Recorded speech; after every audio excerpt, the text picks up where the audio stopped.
Mi nombre es Alberto Buitrago, yo soy médico internista infectólogo. En esta ocasión me correspondió presentar la reunión del mes de octubre. Vamos a presentarles un caso clínico. En esta ocasión me acompaña la doctora Jennifer Cifuentes, que es residente de tercer año de Medicina Interna, de la especialidad de Medicina Interna del Hospital San José y la Fundación Universitaria de Ciencias de la Salud. Entonces yo voy a hacer la presentación del caso. Van a ver que tenemos unas preguntas en las que queremos que parte del auditorio participe con sus opiniones y después haremos una revisión al respecto del caso. Bueno, entonces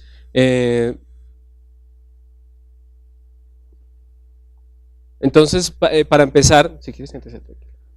Para empezar voy a comentarles de qué se trató este caso clínico. Entonces era un paciente masculino de 71 años de edad, nacido en la ciudad o de la población de Zipaquirá, aquí cercana a Bogotá, procedente igualmente de esa población. Su ocupación era agricultor y también se dedicaba al trabajo de tala de árboles, especialmente se dedicaba a la tala de eucaliptos y otros maderables en esa zona. El señor era o es casado, de lateralidad diestra, y su escolaridad era hasta el grado quinto de primaria. ¿Cuál fue el motivo de consulta a los servicios médicos? Fue cefalea y vómito, dolor de cabeza y vómito.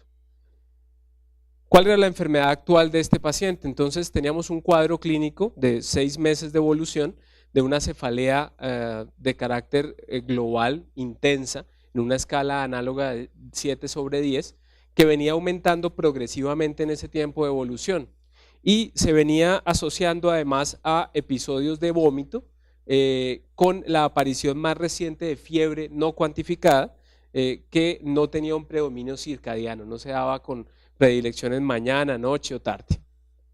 El paciente, cuando ya lo conocimos en la especialidad de infectología, ya había sido abordado por un neurocirujano por un estudio de neuroimagen que le había pedido un médico general.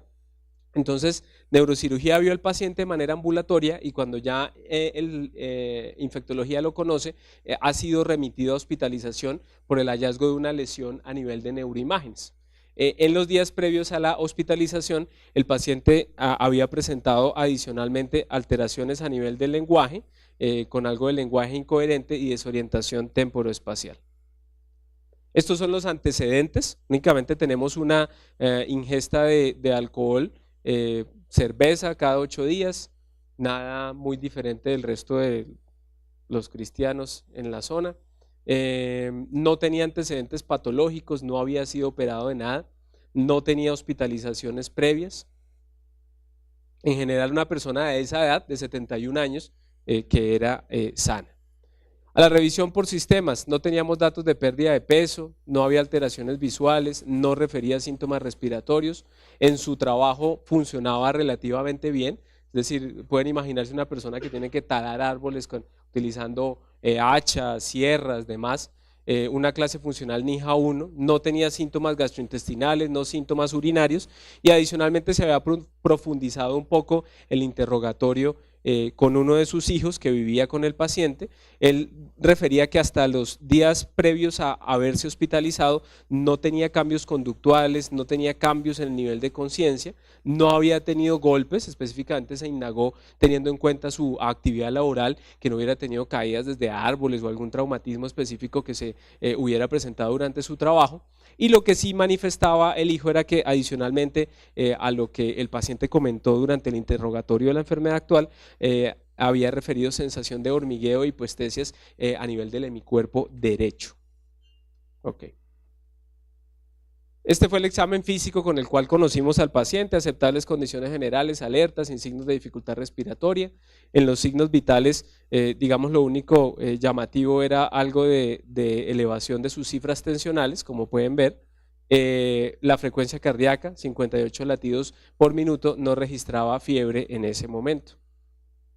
Un examen de cabeza y cuello con cavidad oral normal, rinoscopia que no reportaba lesiones, no había úlceras, cuello sin adenopatías, un examen cardiopulmonar normal, un examen abdominal normal, extremidades también normales. Y este era el examen neurológico de este paciente. Se encontraba despierto, orientado, un lenguaje fluente, nominando, comprende, repite, obedeciendo órdenes. La parte de pares craneanos en general no arrojó hallazgos positivos y encontrábamos una disminución de la fuerza 4/5 en hemicuerpo derecho, 5/5 en hemicuerpo izquierdo, 3 cruces de reflejos, agnosia digital sin signos meningios con una respuesta plantar indiferente bilateral. Estos fueron los exámenes paraclínicos generales. Se le pidió un hemograma, que prácticamente era un hemograma dentro de límites normales, nitrogenados, perfil hepático también normal, una radiografía de tórax que no reportaba ningún tipo de lesión. Entonces aquí es donde queremos la participación del público. Tenemos estas 3 preguntas, libremente quien quiera aportar es bienvenido y vamos a premiar esa participación. Tengo 4 cupos, 4 inscripciones para el Encuentro Nacional de Investigación en Enfermedades Infecciosas, que ustedes saben que se va a realizar en el mes de noviembre en la ciudad de Medellín. Entonces, quien participe será recompensado.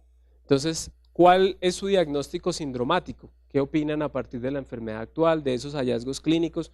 Yo me tomé el atrevimiento de invitar neurólogos en el grupo, entonces probablemente tengamos participación de residentes de neurología. ¿Qué otros estudios paraclínicos solicitaría hasta este punto? ¿Y qué diagnóstico etiológico? Obviamente es muy difícil hasta este momento con lo que hemos brindado ofrecer un diagnóstico etiológico acertado, pero digamos que podemos plantear algunas opciones. Entonces no sé si alguien del público quiere participar. Levante la mano. ¿Nadie? ¿Nadie le interesa el encuentro? A ver, doctor.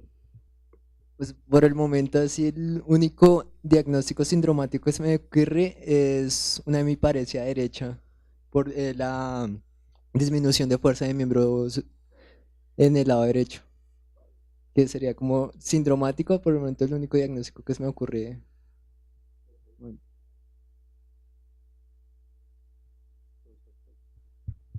¿Alguien más?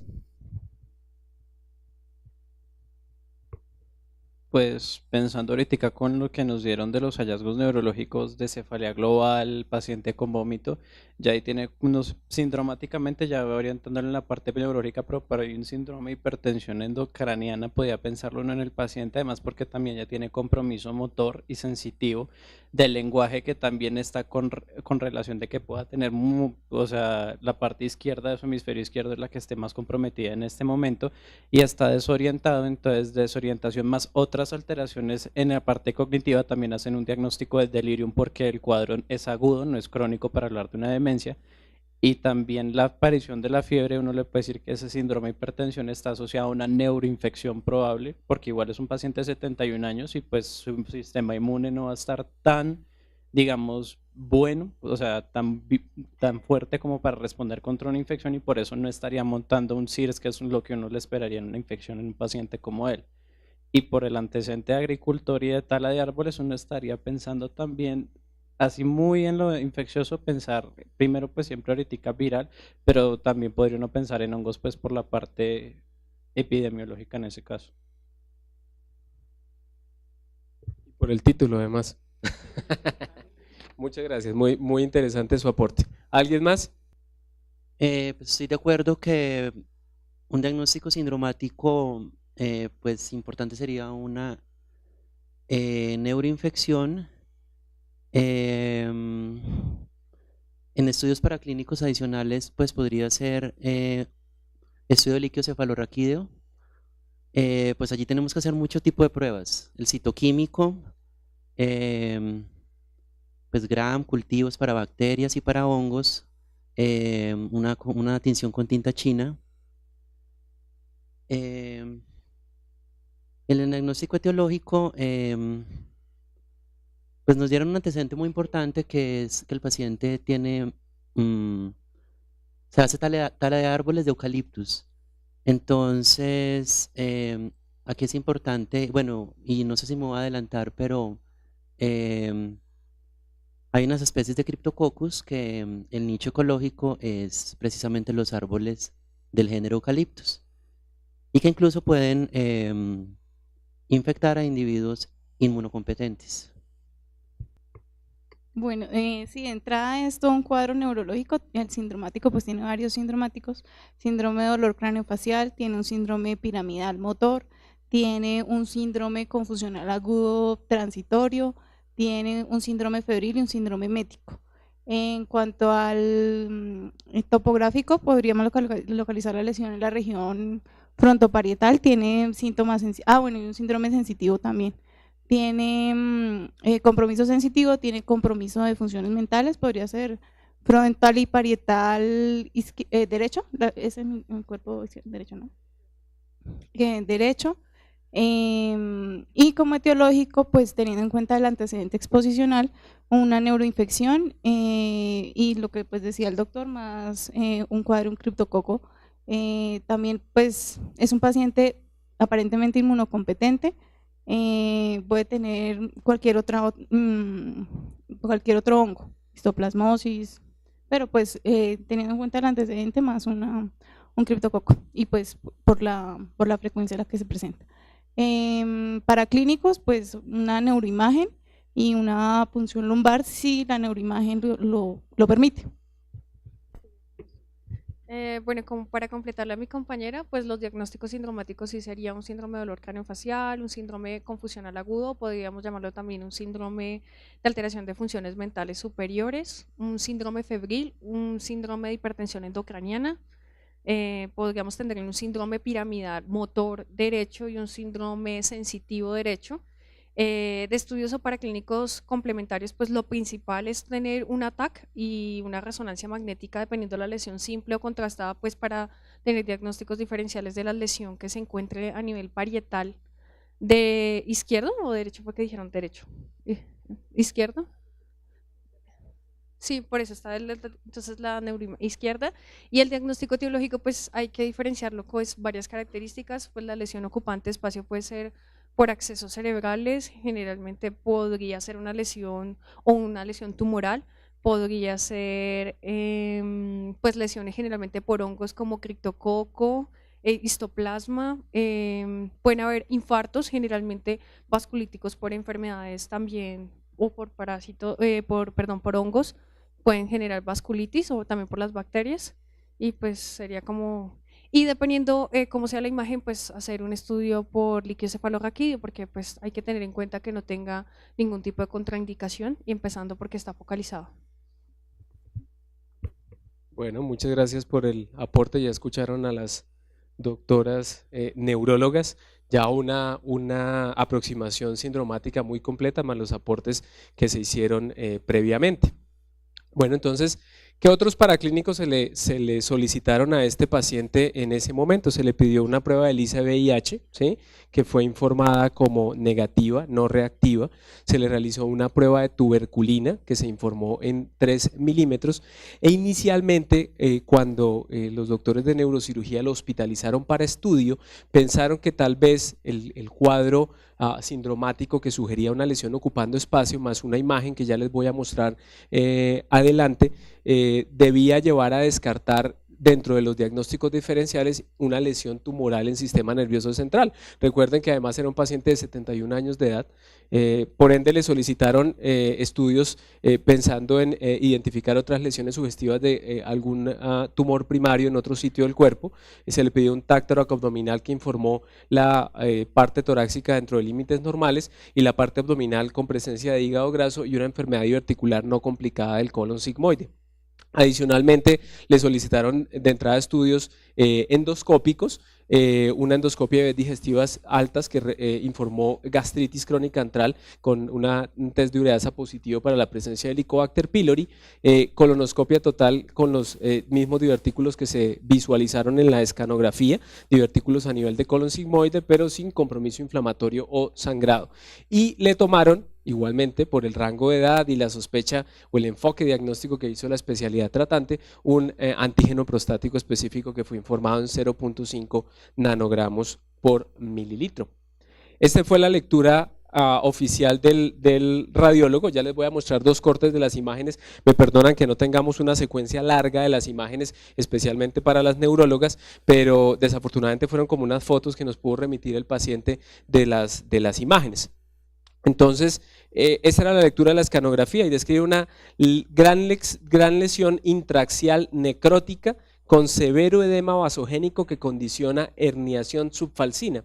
De arriba ustedes ven que la localización es el hemisferio cerebral izquierdo, ya se había hecho esa aproximación con los aportes del público, y los diagnósticos diferenciales que plantea el radiólogo en las imágenes son absceso cerebral o una neoplasia quística, y recomendaban correlacionar con una resonancia nuclear magnética contrastada. Este es uno de los cortes que de la resonancia nos pudo remitir el paciente. No sé si alguien, además de las neurólogas, quiere ofrecer alguna valoración de la imagen que les estoy mostrando. Bueno, pues lo que podemos ver es una imagen, pues en lo que se ve, sí, una resonancia con contraste, pero bueno. Una resonancia con contraste, una lesión isointensa, en lo que se ve ahí, isointensa con de gran tamaño, que tiene un halo hiperintenso con un desplazamiento de la línea media y una herniación subfalcina. Eso. Pues bueno, el corte pues es un axial, es con contraste. Y lo que se observa son dos lesiones que se ven generalmente isointensas en su interior. En la anterior tenía hiperintensidad, que lo que hace es que realza generalmente el anillo, generando un gran edema vasogénico que lo que hace es que comprime las astas de los ventrículos laterales, generando pues la herniación sulfalcina que pueden ver generalmente en la región frontal como desplaza la parte de la línea media. Es como esas dos áreas.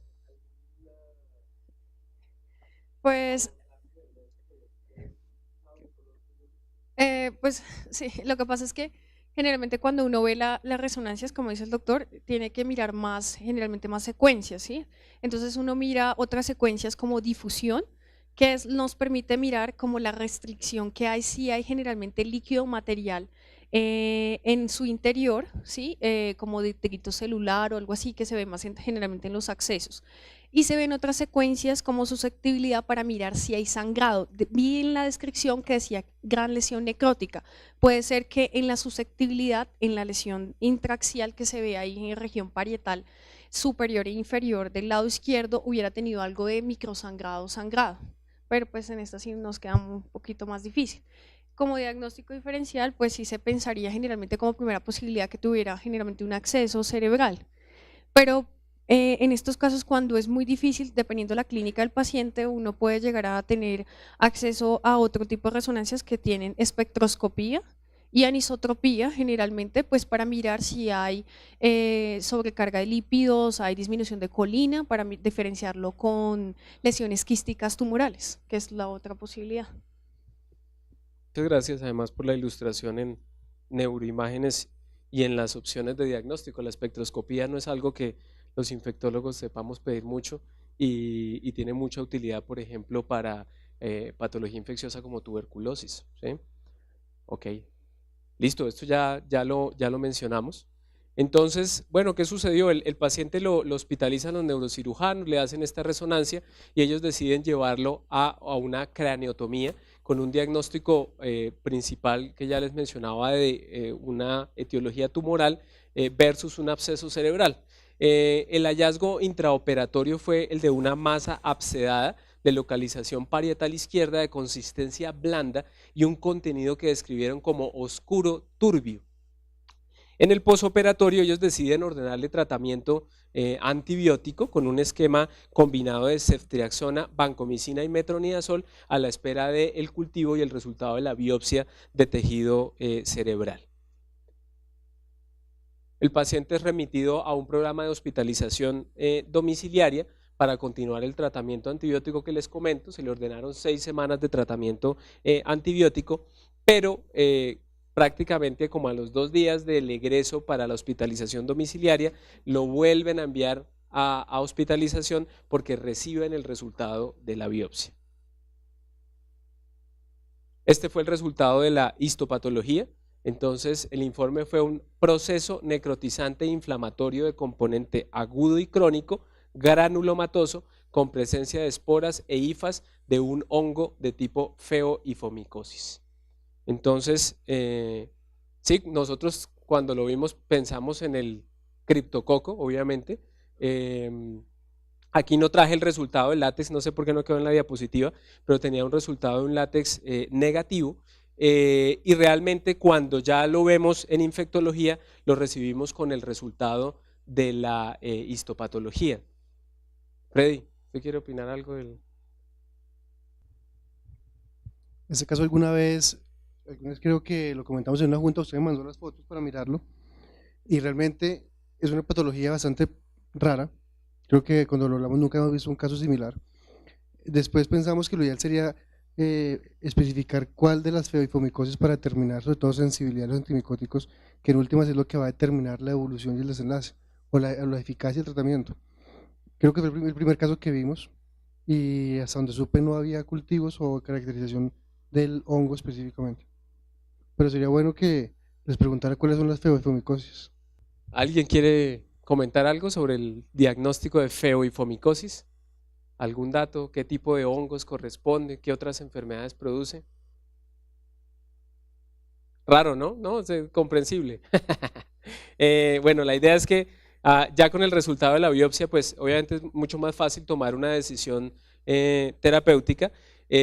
Van a ver ya en la revisión que nos va a presentar la doctora Jennifer que al no ser una patología frecuente no se dispone de la evidencia desde el punto de vista de efectividad comparativa de diferentes medicamentos antifúngicos para el tratamiento de los pacientes que tienen diferentes presentaciones clínicas de esta enfermedad, porque este fue un caso de una feohifomicosis cerebral que dentro de las feohifomicosis incluso es muy poco frecuente y por lo tanto no es de inmediato que uno dice, bueno, le voy a poner anfotericina, le voy a poner voriconazol, le voy a poner algún otro medicamento. Este fue un caso en particular que el doctor Guevara consultó por allá en Brasil con micólogos reconocidos y por ende terminamos tomando la decisión de dejarle un esquema, o yo tomé la decisión de dejarle un esquema con voriconazol y terbinafina por 6 semanas. Hasta donde supe, el paciente tuvo por lo menos una evolución muy satisfactoria inicial, estuvo 3 semanas en hospitalización y fue posteriormente dado de alta. En este momento tengo la misión de averiguar si definitivamente un proceso, se dio un proceso curativo completo, porque digamos si algo demuestra la literatura sobre esta condición infecciosa, especialmente a nivel cerebral, es que los tiempos de tratamiento pueden variar e incluso hay casos que pueden irse hasta completar años de terapia antifúngica porque no se obtiene la resolución de la lesión. Más o menos esto es lo que se ve cuando uno ve una histopatología de estas características, son estructuras fúngicas pigmentadas, miceliales, a veces también estructuras levaduriformes. Entonces los dejo con la doctora Jennifer, que como les mencioné es una residente de tercer año de medicina interna del Hospital de San José, y les va a hacer una revisión muy concreta sobre lo que es en general las feohifomicosis y algunas cosas puntuales sobre la feohifomicosis cuando compromete el sistema nervioso central. Sigamos. Bueno, las feohifomicosis comprenden un grupo de enfermedades que son causadas por hongos negros pigmentados o dematiáceos. Estos hongos están ampliamente distribuidos en la naturaleza, en el suelo, en la madera y en vegetales en descomposición. En las últimas 2 décadas ha aumentado los reportes de casos sobre estos hongos y también ha aumentado la diversidad de agentes implicados en estas infecciones. Estos hongos causan infecciones en inmunocompetentes, en inmunocomprometidos también. Es también igual la relación hombre-mujer, aunque se ha visto que un poquito más en los hombres, seguramente por las labores que tienen ellos en el campo, y su puerta de entrada es por inoculación directa o por inhalación. Se conocen más de 100 especies, las especies más conocidas son la alternaria. La alternaria se caracteriza por causar infecciones en piel y tejido celular subcutáneo. La segunda más frecuente es la bipolaris de causa infecciones un poquito más profunda, causa queratitis, endoftalmitis, causa neumonías, puede causar abscesos cerebrales también o infecciones diseminadas. La otra más común es la Cladofialofora, que es la que tiene unas propiedades neurotrópicas, por eso causa abscesos cerebrales, y la Exofiala es la cuarta más común, que causa infecciones más que todo en la piel, aunque también puede causar neumonías o infecciones diseminadas. El grupo de síndromes que incluyen estas patologías por hongos de matiáceos son 3, la cromoblastomitosis, el micetoma eumicótico y la feuicomicosis. Antes las infecciones por hongos de matiáceos se clasificaban en estas 3, pero ahora se clasifican en cutáneas, subcutáneas, cerebrales o diseminadas. Esto es como se ven en el agar sauro, el cultivo de hongos por Exophialia castellani. La patogénesis, entonces el factor de virulencia más importante de este hongo es la presencia de melanina en la pared celular.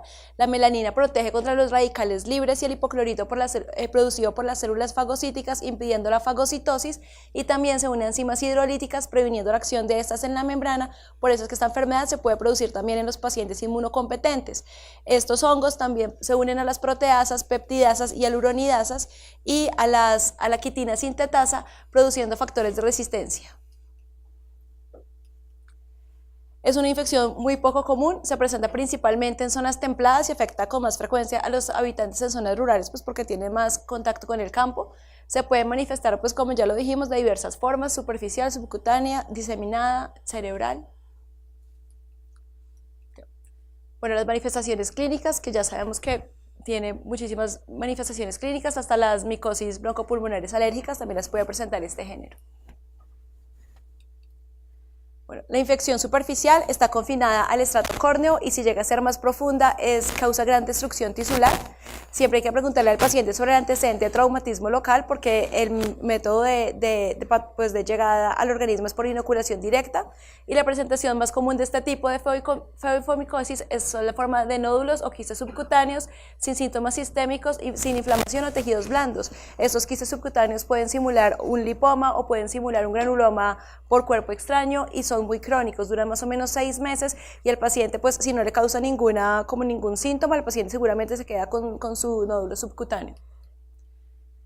Ya sabemos que los géneros más comunes son la arternialia, la exophialia y la fialofora. Los inmunocomprometidos tienen más riesgo de diseminación. Hay que hacer el diagnóstico con la evidencia por KOH, que es el examen directo, o por evidencia histopatológica de las levaduras e hifas, y el tratamiento se puede hacer con crioterapia, láser, fototerapia o antifúngico.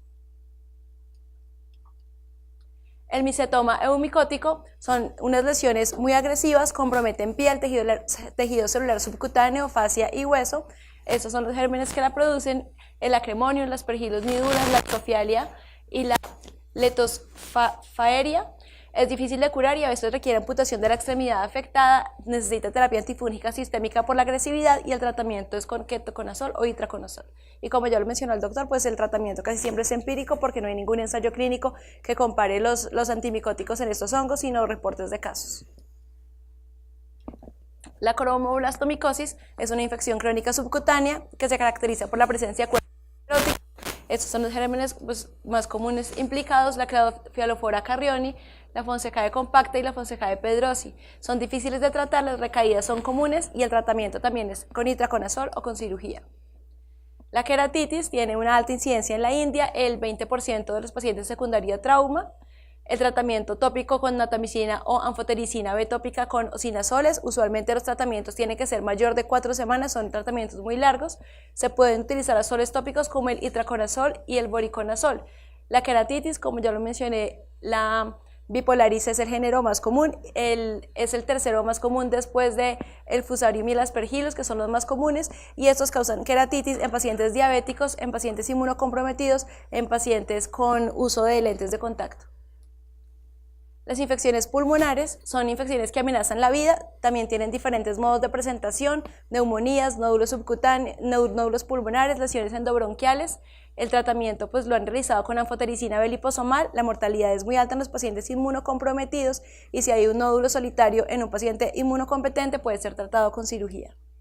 Estas son las lesiones pulmonares, son como consolidaciones, pueden haber cavitaciones, nódulos. Esto es un nódulo, y en el examen, en el cultivo sauro, se ven las hifas. El diagnóstico, pues ya sabemos que se hace con la detección directa. Se pueden utilizar tinción de paso Grockos-Gomori, hematoxilina iosina, la tinción de Mason, el examen directo al KOH. Y para el diagnóstico definitivo hay que realizar un cultivo de muestra de agar de sauro incubando a una temperatura de 37, se tiene que observar más o menos de 3 a 4 semanas, aunque normalmente se pueden detectar colonias después de los 7 días. El tratamiento, los azoles son la base del tratamiento, se han descrito itraconazol, voriconazol y posaconazol, aunque pues el voriconazol en este caso se utilizó porque tiene mejor penetrancia del sistema nervioso central, también anfotericina B, terbinafina y recomiendan siempre usar combinaciones. Esas son las guías del 2014 de la Sociedad Europea. En las guías hacen un énfasis en que la mayoría de las recomendaciones son basadas en experimentos no controlados, en opiniones de autoridades respetadas, en experiencia clínica o en estudios de casos descriptivos, pues porque ya mencionamos que no hay ensayos clínicos. No se incluyó literatura previa por la pobre confiabilidad de métodos de identificación no molecular y no hay una aproximación estándar para tratamiento de la faefomicosis. En cuanto a la faefomicosis cerebral, son infecciones raras, frecuentemente fatales, con una proporción importante de casos en inmunocompetentes. Ya vamos a mostrar un estudio de unos reportes de casos de 22 casos, de los cuales 10 eran inmunocomprometidos y 12 eran inmunocompetentes. Las infecciones fúngicas se caracterizan por un tejido neural oscuro, el pus oscuro y el líquido cefalorraquídeo oscuro. La infección solo puede diagnosticarse con el reporte de biopsia, por lo que el tratamiento siempre se retrasa y el diagnóstico y tratamiento oportuno, pues el paciente tiene un mejor pronóstico. Algunos géneros tienen una distribución geográfica. La Rhinocladiella mackenzie se da más en el Medio Oriente, la Cladofialofora bantiana más en la India y la Xofiella dermatitis en el este asiático, aunque es más común la Cladofialofora en las infecciones del sistema nervioso central. La fisiopatología, la diseminación hematógena desde foco pulmonar, usualmente el paciente inhala las conidias, tiene una fase pulmonar asintomática y esta por medio de diseminación hematógena o por neurotropismo llega al sistema nervioso central. Los factores de riesgo pues son todos, porque también en pacientes jóvenes inmunocompetentes en área rural o pacientes inmunocomprometidos, se han descrito en pacientes trasplantados, casi siempre el trasplante de órgano sólido, y las manifestaciones clínicas son muy variables. Cefalea, irritación meningea, fiebre, cambios en el comportamiento, hemiparesias, debilidad muscular o focalización neurológica. Este es un reporte de caso y revisión de la literatura de una faefomicosis cerebral.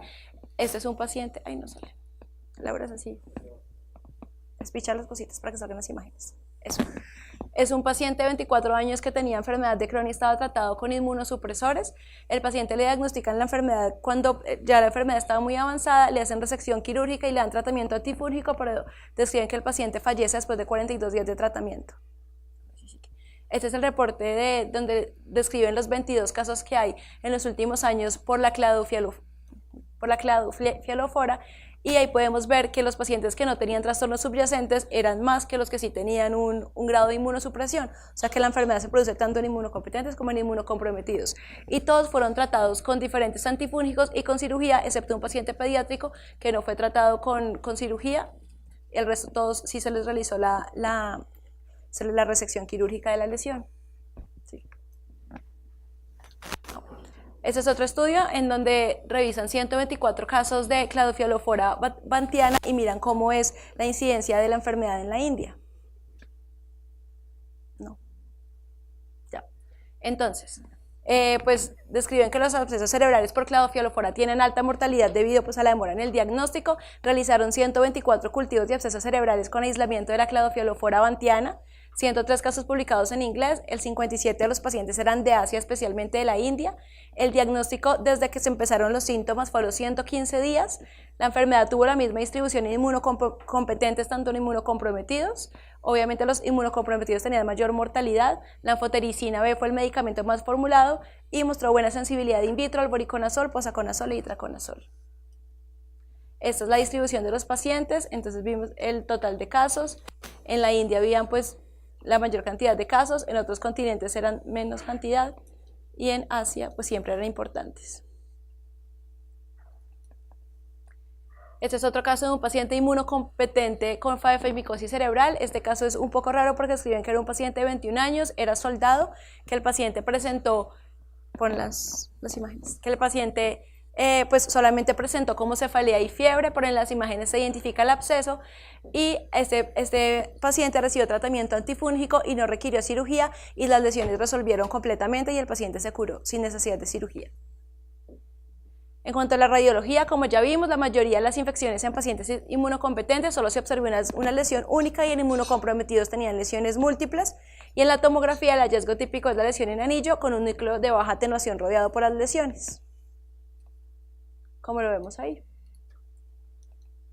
El diagnóstico, el examen directo con KOH, la muestra de tejido a través de biopsia, líquido cefalorraquídeo o hemocultivos. Estos hongos tienen una diferencia pues, con los otros hemocultivos, es que ellos en el 70% de los casos están positivos y el 10% de las veces hay eosinofilia. El medio de cultivo es el sauro y el diagnóstico diferencial debe ser con tumores cerebrales, con tuberculosis o con otras enfermedades parasitarias, porque acuérdense que también forma granulomas. El tratamiento, el debridamiento quirúrgico más terapia antifúngica, se pueden utilizar diferentes combinaciones, terbinafina con azoles, equinocandina con anfotericina B y azoles, flucitocina, anfotericina B y azoles, y no hay estudios clínicos que sustenten, pues que apoyen algún tratamiento.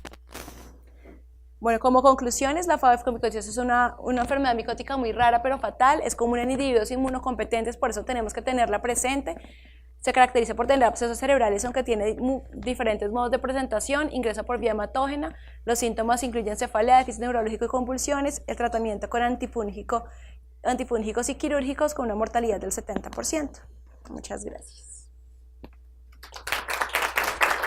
Entonces, pues como se pueden dar cuenta, este caso clínico en particular pues refleja mucho de lo que la literatura nos muestra.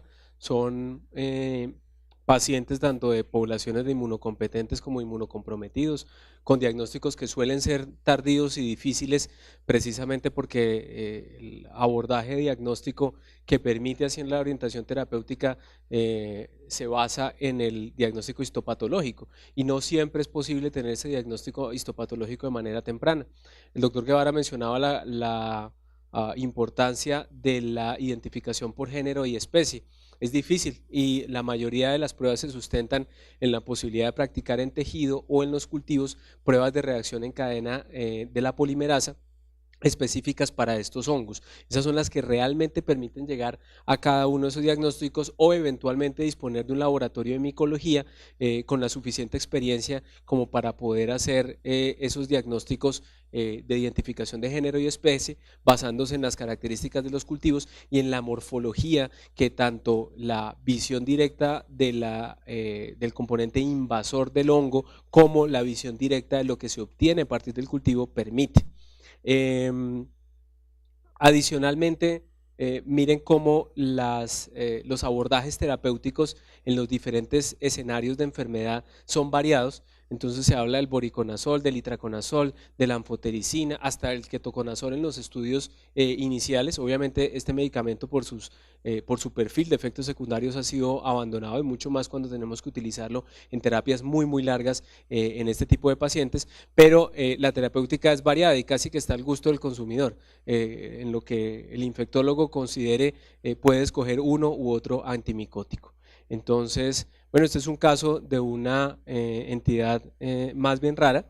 Espero que les haya gustado y que les haya servido para tener un enriquecimiento académico de una entidad que no puede ser, que no es tan frecuente. No sé si hay alguna pregunta en el auditorio. Y si no, muchas gracias por su asistencia. Gracias.